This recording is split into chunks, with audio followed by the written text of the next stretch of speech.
Hello, kids. Happy Saturday. Hope you're enjoying your weekend. We're going to get started. All right. The first sin, Genesis chapter 3. And it shows Eve reaching for a fruit, I guess, that she's not supposed to be reaching for. And it looks like some sort of snake is talking to her. Adam and Eve were allowed to eat the fruit of all the trees in their home, the Garden of Eden, except for one. "This is the tree of knowledge," God told them, pointing out a beautiful tree covered with ripe, rosy apples. "You must never touch its fruit." One day a snake who lived in the garden saw Eve standing by a tree of knowledge. She was looking up at the juicy apples that hung from its branches. Slyly the snake slithered up to her. "Look at those delicious ripe apples," it hissed. "Why don't you try one?" Of course, Eve knew she was not allowed to touch the apples, and she told the snake so. "Smell how sweet they are," insisted the snake. "How can it harm to take just one?" "Go on, you know you want to." Eve shook her head firmly, but the snake would not give up.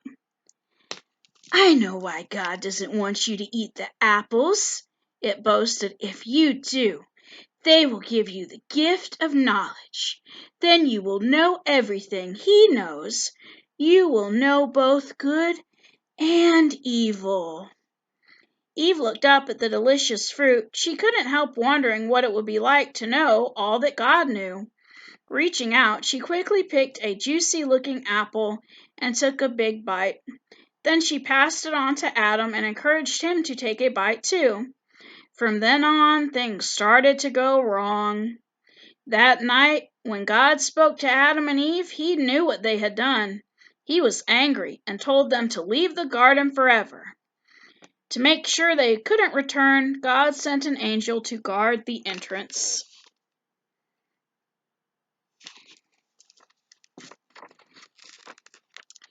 God tells Noah to build an ark. In the world outside Eden, Adam and his children's children lived a different life from the one God had planned for them in Eden. Even so, God didn't forget them and never stopped loving them. But more and more of the people forgot God and stopped loving Him. After many years, God became very unhappy. The world was not as He wanted it to be. His people had become more and more evil. He decided to put an end to it all. The world needed a new beginning. So here's this man called Noah building a boat. God decided to send a huge flood to wash away everything that was bad. But there was a man called Noah who loved God. Noah and his family were good and kind, and God wanted to save them. So He gave Noah very careful instructions and told him to get ready for the flood. God told Noah to build an enormous boat called an ark. He told him to fill it with 2 of every kind of animal in the world. Noah told his neighbors what God was planning, but they all laughed at him because there was not a lake or sea for miles around. And this picture, he's putting the animals in the boat. All right. Noah ignored them and set to work on the ark. He worked hard for months and months. He built an ark so big that it was as high as the tallest tree.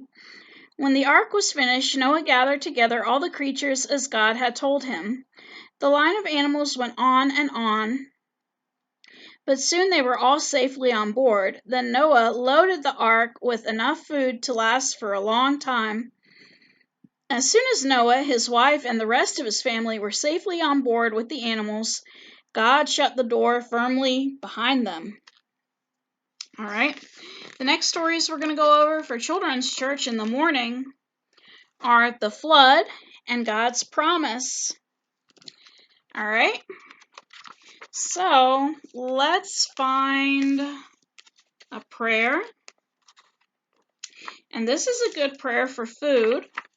It's from Africa, the prayer itself. It says, "The bread is warm and fresh, the water cool and clear. Lord of all life, be with us. Lord of all life, be near." All right. You have a good night, kids, and I hope you're enjoying your weekend. Love you guys.